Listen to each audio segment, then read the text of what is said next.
नमस्कार, आप देख रहे हैं इंडिया प्राइम और मैं हूं आपके साथ प्रताप। चीन के इशारे पर भारत विरोधी गतिविधियों और बयानों के लंबे दौर के बाद आज नेपाल से होने वाली बातचीत में भारत बेहद कड़ा रुख अपनाएगा। नेपाल में भारत के राजदूत विजय मोहन क्वात्रा और नेपाल के विदेश सचिव शंकरदास बैरागी के बीच वार्ता का एजेंडा द्विपक्षीय आर्थिक और विकास परियोजनाएं हैं।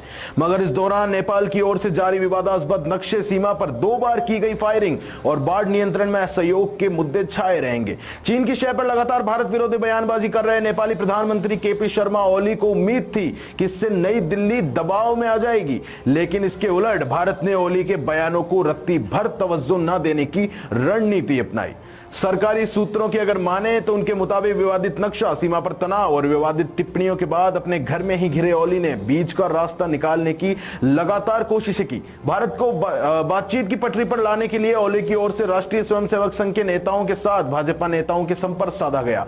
बात नहीं बनने पर स्वतंत्रता दिवस की शुभकामनाओं के बहाने ओली ने पीएम मोदी से बात की। इस दौरान उन्होंने दोनों देशों के बीच सहयोग बढ़ाने की इच्छा जाहिर की। भारत और नेपाल के बीच सीमा विवाद को लेकर चल रहे तनाव के समय में नेपाल के प्रधानमंत्री ओली ने प्रधानमंत्री मोदी से टेलीफोन पर बात की है। आजादी के मौके पर की गई बातचीत में नेपाली पीएम ने प्रधानमंत्री मोदी को स्वतंत्रता दिवस की शुभकामनाएं दी। दोनों ही नेताओं ने यहां कोरोना से उपजी स्थिति पर चर्चा की है।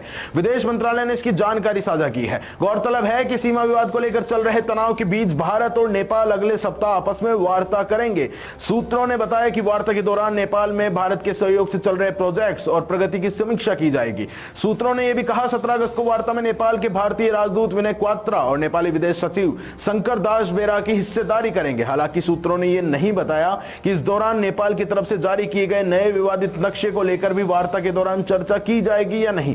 लेकिन भारतीय इलाकों को नेपाल की तरफ से अपने संशोधित नक्शे में शामिल किए जाने से दोनों देशों के बीच लगातार बिगड़ रहे संबंधों के दौरान पहली वार्ता होने के चलते इसे बेहद अहम माना जा रहा है। फिलहाल इस शो में इतना ही। ताजा तरीन खबरों के लिए बने रहिए हमारे साथ। आप देख रहे हैं इंडिया प्राइम और मैं हूं आपके साथ प्रताप।